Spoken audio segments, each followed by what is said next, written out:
ವಿಧಾನಸೌಧದಲ್ಲಿ ಇದೇ ಮೊದಲ ಬಾರಿಗೆ 4 ದಿನಗಳ ಕಾಲ ಪುಸ್ತಕ ಮೇಳವನ್ನು ಆಯೋಜಿಸಲಾಗುತ್ತಿದೆ ಎಂದು ವಿಧಾನಸಭಾಧ್ಯಕ್ಷ ಯುಟಿ ಖಾದರ್ ತಿಳಿಸಿದ್ದಾರೆ.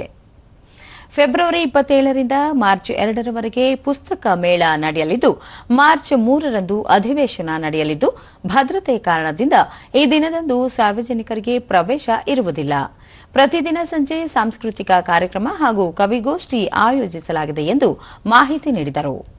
ಎಲ್ಲ ಭಾಷಾ ಅಕಾಡೆಮಿಗಳು ಒಂದೊಂದು ಮಳಿಗೆಗಳನ್ನು ತೆರೆಯಲಿವೆ.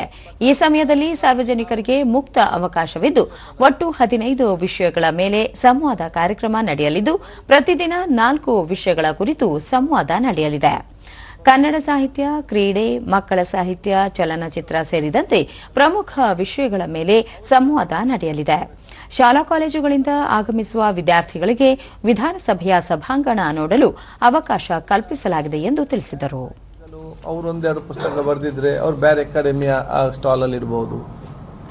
ಅದೇ ರೀತಿ ತುಳು ಅಕಾಡೆಮಿ ಅವರಿಗೆ, ಕೊಂಕಣಿ ಅಕಾಡೆಮಿ ಅವರು, ಬೇರೆ ಬೇರೆ ಅಕಾಡೆಮಿ ಏನಿದೆಯಾ ಎಲ್ಲ ಭಾಷಾ ಅಕಾಡೆಮಿ ಅವರಿಗೆ, ಕೊಂಕಣಿ ಕೊಡಗು ಅಕಾಡೆಮಿ ಅವರಿಗೆ, ಭಾಷಾ ಅಕಾಡೆಮಿಯವರಿಗೆ ಸಂಬಂಧಪಟ್ಟಾಗೆ ನಾವಿದು ಸ್ಟಾಲನ್ನು ಕೊಡ್ತಾ ಇದ್ದೇವೆ.